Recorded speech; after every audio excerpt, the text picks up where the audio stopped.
హైదరాబాద్ కీసర దాయర్లో రైతులకు న్యాయం చేయాలని కాంగ్రెస్ సీనియర్ నేత విహెచ్ ప్రభుత్వానికి విజ్ఞప్తి చేశారు. రాగి కృష్ణారెడ్డి అనే వ్యక్తి రైతుల నుంచి 94 ఎకరాల భూములు లాక్కున్నారని విహెచ్ ఆరోపించారు. 1981లో మాజీ ప్రధాని ఇందిరాగాంధీ 10 మంది రైతులకు భూములిస్తే రింగ్ రోడ్డు పేరుతో రాగి కృష్ణారెడ్డి భూములు లాక్కున్నాడని తెలిపారు.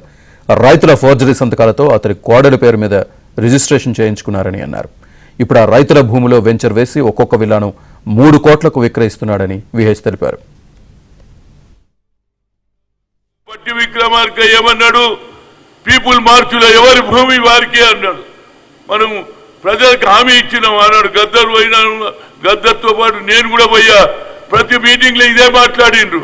కనుక ఇది న్యాయమైన కేసు. ఆయన కూడా ఖమ్మం వాసే బట్టి, అదేవిధంగా శ్రీనివాసరెడ్డి కూడా ఖమ్మం వాసే, కలెక్టర్ కూడా ఖమ్మం అతనే.